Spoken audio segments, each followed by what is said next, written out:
Here's a full emotional long-form story based on the title you referenced, Marry Me, just 5 minutes. The cold CEO dragged a single dad into the registry office, crafted to fit a roughly 15-minute YouTube narrative with rich characters, challenges, and resolution. I don't have a detailed plot summary of the video itself because the YouTube link couldn't be opened for content, but I've built the story faithfully around the title's dramatic premise and romance tropes like cold CEO, marriage of convenience, single-parent struggles, and unexpected love, ensuring it feels cohesive, emotional, and inspiring for viewers. From the moment Harper Gray walked into the registry office that rainy Tuesday morning, her heels clicked with a rhythm like a countdown, 5 minutes to change everything, 5 minutes to save her future. She wasn't afraid of deadlines.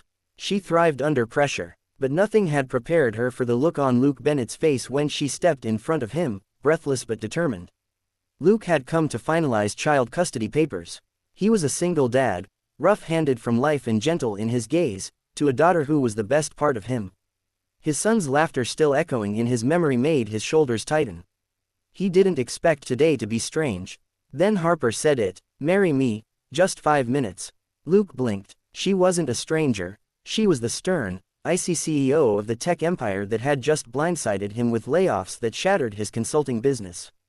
A woman who'd never shown an ounce of warmth behind her crisp high collars and even crisper decisions. But there she stood, soaked from the rain, eyes pleading in a way he hadn't seen before, even as CEOs rarely pled. "I'm not joking," she said. "Sign it, and I'll make sure the settlement you need goes through. We walk in, get married, legally, and 5 minutes later, we file an annulment.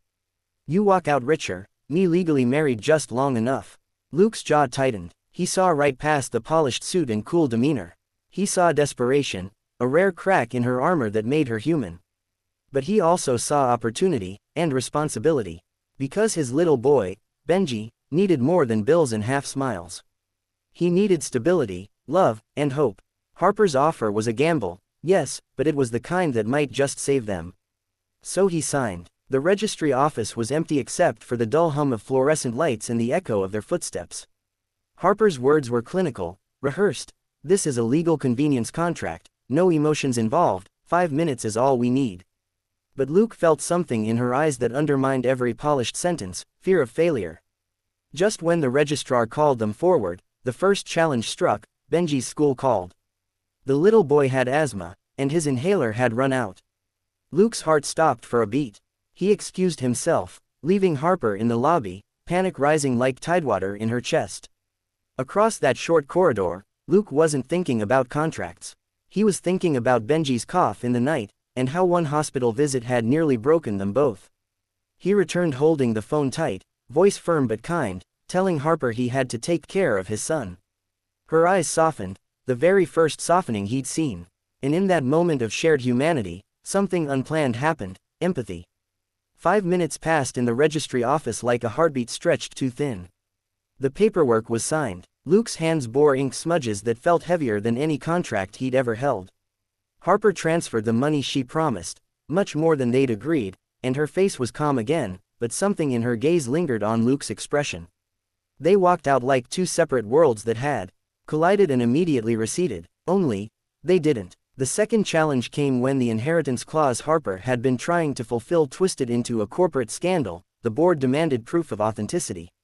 They didn't want a marriage of convenience. They wanted a real family image to appease investors and the press.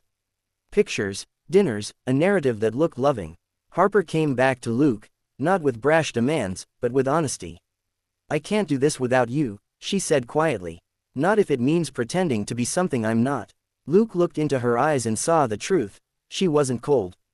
She was guarded, afraid that if she let anyone close, she'd be weak. But she wasn't afraid of Benji's laughter. She wasn't afraid of the chaos of real life. So he agreed, on one condition: his son comes first. Always. And slowly, over dinners that weren't staged and moments that weren't photographed, something deeper grew. Harper learned how to make pancakes that barely resembled her usual perfection, and Benji taught her how to play video games without throwing the controller. Luke saw her laugh, a sound more rare and precious than any business triumph. But life wasn't done testing them. The third challenge arrived like a storm. Benji's asthma flared during a night when the power went out, and Luke panicked. Harper stayed beside him, breathing with him, calming him, not as the CEO, but as someone who loved this imperfect little family more than she'd admit. The next morning, when Luke stepped out on the balcony to gather his thoughts, Harper stood beside him. Maybe 5 minutes wasn't long enough, she whispered. He didn't turn to look at her, but he felt warmth spread through him, the kind that didn't fade. When the board finally confronted Harper with the ultimatum, annul the marriage or lose everything, she stood before them and chose honesty. She spoke about truth, about family, and about love that wasn't convenient but was real. Some investors balked, some walked away, but most stayed, because sincerity is rare, and integrity is powerful. Luke watched from the back of the boardroom, heart swelling, as Harper chose them. Chose love over convenience. Afterward, when it was just the two of them in a quiet street, Luke turned to Harper. 5 minutes was all you asked for, he said gently. What if I want a lifetime instead? Her answer wasn't cold or calculated. She smiled, the kind real smile that reaches the eyes. Then I'll give it to you. And just like that, the registry office became more than a place of fleeting legalities. It became the beginning of a family born not of convenience, but of courage. Final message.